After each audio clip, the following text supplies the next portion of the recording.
yashil energiya tejamkor mahsulotlardan foydalanishni afzalliklarini targ'ib qilish.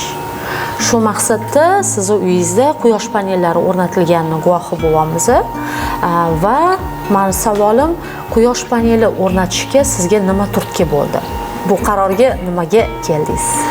Turtki o'g'lim institutga qo'yilgan ekan 300 kilovat. O'shani ko'rib kelib, bu uyga qo'yaylik dedi. Men aytdim, "Hay, qo'yamiz" dedim, qo'ydik-da. Foydasi ish qilib kelibdi. Sekin-sekinda yanvar oyiga qo'yuvdik. Yanvar fevral oyiga 3,5 milliondan tashadi. Oyiga? Oyiga. Endi nasib bo'lsa mart oyiga 6 million 800 ishlagan. Bu iste'moldan tashqarimi? Ha-da. Iste'moldan tashqari o'zim pulni beradigan onda. Oylik daromad ekan. Oylik daromad, ha. Endi qachon quyosh ko'payaversa, buni ham summasi ko'payaveradi. Men ham o'zim iqtisodchi, hisob-kitob qilib chiqdim. Qish oylariga taqqoslab, yozga taqqoslab, oyiga shu $500 chiqadi pul. Qish oyi ham hammasini endi $500 tushar ekan oyiga bizga daromad.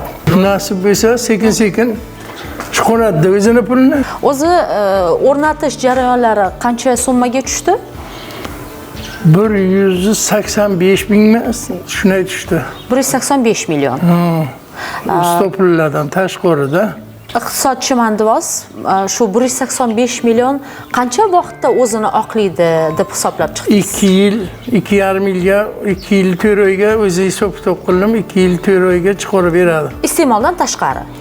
Ya'ni ham elektr energiyasi uchun to'lov qilinmaydi, ham foyda kelib turadi, ham ketgan xarajatlar qoplanadi. Shunday.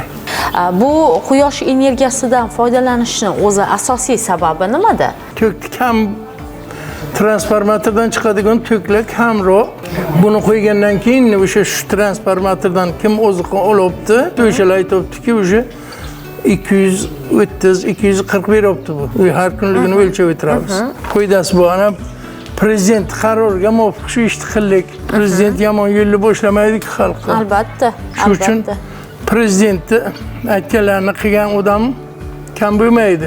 Lekin aytyaptilar, ko'p kishi bajarmayapti. Qissa ro'zg'origa yo'q joydan foyda kelib turibdi. Har kuniga 300, 280, 300 ming har kuniga pul ishlab beryapti bizga. Shuni yuzasidan biz ham agar yerni bersa hukumimiz 300 kilovatlik qo'ymoqchi biz bir joyga, tayini bir mayda suvda eksak, ustiga yer bersa, 300 kilovatlik qo'yishga ham qurbim yetadi.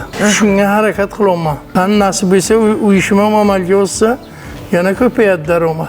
O'zi umuman aholi uchun, umuman o'zimiz uchun yashil ta'mirni yoki yashil energiyani mohiyati nima deb o'ylaysiz?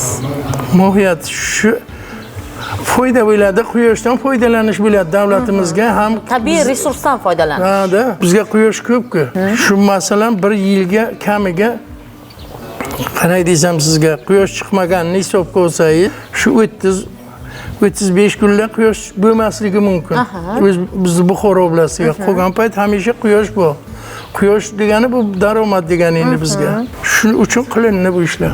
Biz ikkalamiz turamiz er-xotin, bolalar hammasi o'qishga, ishga, hammasi ketganmiz. O'zinglar bu yerda gullab yashnatib va kuchimiz yetgancha-da o'ylamiz bilan ikkovi tirishib, bu ham daromad. Albatta.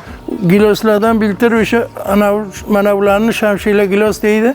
Shamshila gilosni o'zidan ham 1 million 800 ga gilos topshirdik. Ulardan topshiramiz, ish qilib o'zini o'zi qoplaydi yer. Albatta. To'g'ri mehnat qilish kerak-da. Ya'ni tabiiy resurslardan oqilona foydalanishni bilishimiz kerak-da. Taya ham ko'klam bo'lib turadi, ham daraxtdan foyda ko'rasiz. Atrof muhitga foydasi katta. Albatta. Yuqorida aytib o'tdingiz-ku, ya'ni quyosh bo'lmagan vaqtlarda kam ishlaydi. Kam ishlaydimi yoki umuman ishlamaydi? Ishlaydi. Ishlaydi. Ultrabinafsha nurlari bor. Bunga havo sovuq bo'lsa ham, quyosh bo'lsa, qish kuniga ham, quyosh chiqib o'tgan bo'lsa, nima temperatura pasayib ketsa ham, bu quyoshdan oladi-ku. Quyoshdan daromad bo'laveradi. Lekin tulum bo'lib quyosh pulni hamma joyda bulut tutgan paytiga kamroq ishlaydi. Kamroq ishlaydi. Bo'lmasa qishki kuniga ham ishlab beradi. O'rnatish jarayonlari qanaqa bo'ldi? Murakkabmi? Qancha vaqt oldi? 3 kunmi, 4 kunga ulab ketdi. 4 yangi yil oldi qo'ydik. Hamma dokumentlarni taxlab to'xtab, 4-yanvardan ish boshladik. Shu mobaynida ish bo'lib ketdi. Ishlayapti-ku, hozircha Xudoga shukr. Aytishimiz mumkin, quyosh panellari ham energiya tejamkor vosita sifatida, ham daromad manbai sifatida ko'rilyapti hozirgi kunda demak. Aholiga aynan quyosh panellari o'rnatish yoki yashil ta'mir loyihalaridan foydalanish bo'yicha qanaqa tavsiyalaringiz, maslahatlaringiz bor? Endi shu hamma ko'ribdi. Agar kuchi yetsa har kim 10 kilovatlikmi, 5 kilovatlikmi ro'zg'orga qo'ysa, yana ziyodsini sotadi, pulni oladi. Ham uyiga, ro'zg'origa daromad, ham svet, ham jamiyatga ham foydasi tegadi-ku. Albatta. Ozgina sotsa ham. Shundan zarar ko'rmaydi. Shu faqat Xudo quyoshni bersin. Keyin Xudoyimdan tilaganim shu qattiq yomg'ir sochin bo'lib bir shamol bo'lib bir tabiiy ofat bo'lmasin. Xalqimiz shundan foydalansin. Albatta. Uni qurganni sharoiti bo'lsa qursin hamma ham. Ko'p bo'lgandan keyin ko'proqdan qoladi-da. Kamdan nima qoladi? To'g'ri. To'g'ri. Buni hisob-kitoblari qanaqa moslama orqali hisoblanadi? Inventor deyiladimi? Ha, hali qo'yilgan-ku. Aha, maylimi ko'rsak? Ha, bermadim. Kelyapti bu yoqdan, mana chiqib ketyapti nimaga? Ko'rinyaptimi? Yurgani uydikini o'chirib qo'yman. Endi baribir ham foydalanganimiz ish ko'rsatadi, uni foydasi yo'q.